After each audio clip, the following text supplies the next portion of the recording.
नमस्कार मित्रांनो, स्वागत आहे तुमचं आपल्या चॅनलवर, ज्या चॅनलचं नाव आहे मुद्दा हक्काचा।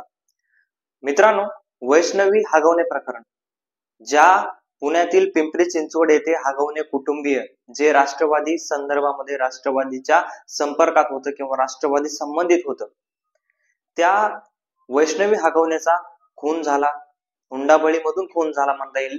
आणि तिनं जी काही आत्महत्या केली त्याच्यामध्ये खरी विलन जी ठरली तिचं नाव होतं करिश्मा हगवणे, हगवणे कुटुंबियातीलच मुलगी। आणि त्या करिश्मा हगवणे आणि त्या निलेश चव्हाण जो फरार आहे, सध्या निलेश चव्हाणचा शोध पोलीस हे घेत आहेत। आणि त्या करिश्मा हगवणे आणि निलेश चव्हाण बद्दलची धक्कादायक माहिती तुम्हाला मी आजच्या या व्हिडिओमध्ये थोडक्यात सांगण्याचा प्रयत्न करणार आहे।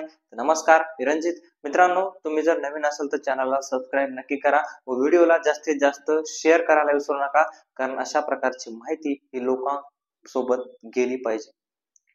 मित्रांनो, महाराष्ट्रामध्ये वैष्णवी हगवणे प्रकरण घडलं आणि आज सुद्धा कशा प्रकारे हुंडासाठी बळी घेतला जातो हे आपल्याला पाहायला मिळालं। आणि या वैष्णवी हगवणे प्रकरणामध्ये यामध्ये खरी विलन ठरली ती म्हणजे करिश्मा हगवणे। आता ही करिश्मा हगवणे कोण, थोडक्यात तुम्हाला सांगतो।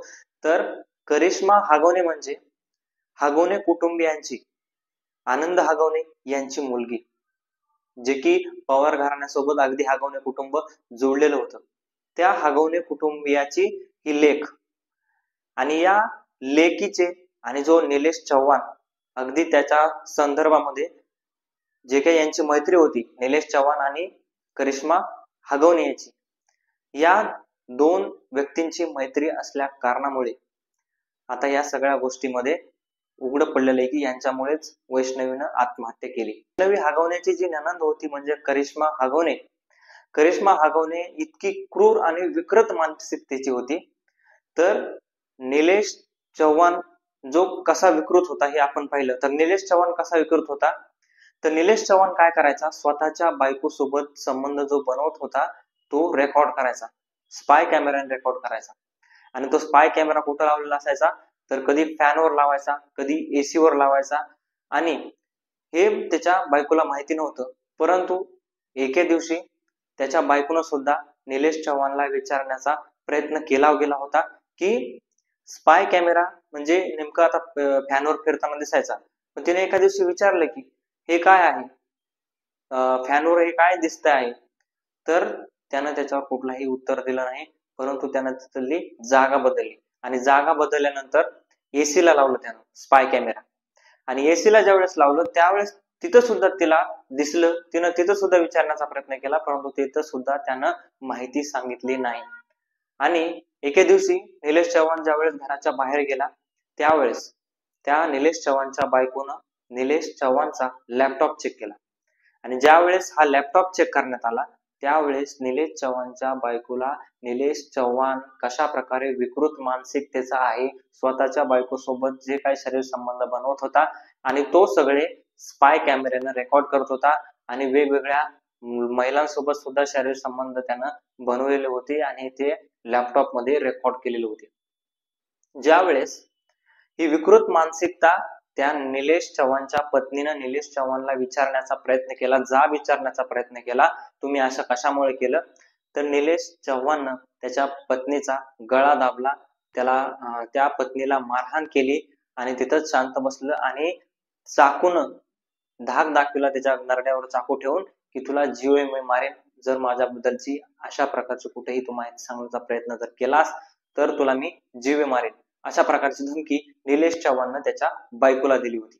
आणि त्यामुळे त्याची पत्नी सुद्धा कुठे काही बोलली नाही। हे प्रकरण जोपर्यंत पुढे येत होतं तोपर्यंत, जोपर्यंत हे प्रकरण वैष्णवी हगवण्याचं प्रकरण पुढे आलं नाही तोपर्यंत निलेश चव्हाणची पत्नी गप्प आहे। आणि करिश्मा हगवणे आणि निलेश चव्हाण यांच्यामध्ये मैत्री होती, ती मैत्री कशा प्रकारे होती हे तुम्ही समजू शकता।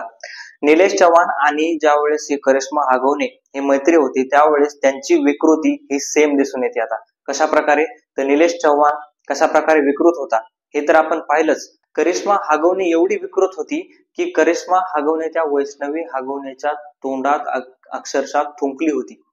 म्हणजे 35 वर्षाची ती एक अविवाहित तरुणी होती आणि अशा प्रकारचे विकृतीचे तिचे काही नाते असायचे आणि त्या अशा प्रकारे विकृतीच्या नात्यातून असे काही कृत्य करायचे.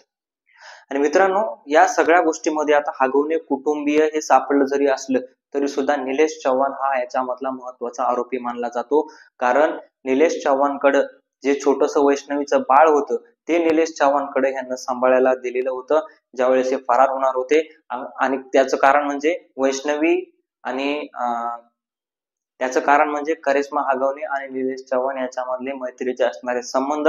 आणि या संबंधामुळे ते बाळ कोणाकडे दिलं होतं तर निलेश चव्हाण याच्याकडे ते सांभाळण्यासाठी बाळ दिलेलं होतं. आणि या सगळ्या गोष्टीमधून आता या त्याच्या लॅपटॉप मधून नेमकं काय काय उघड होतंय, करिश्माचे काय उघड होतंय का, करिश्मा बाबत काही धक्कादायक माहिती समोर येते का, आणि पुढं काय होतं हे बघणं महत्वाचं ठरणार आहे. वैष्णवी ताईला न्याय नक्की कधी मिळेल आता हे बघणं सुद्धा महत्वाचं ठरणार आहे. मित्रांनो, तुम्हाला काय वाटतंय कमेंट बॉक्स मध्ये नक्की सांगा या करिश्मा बद्दल. धन्यवाद.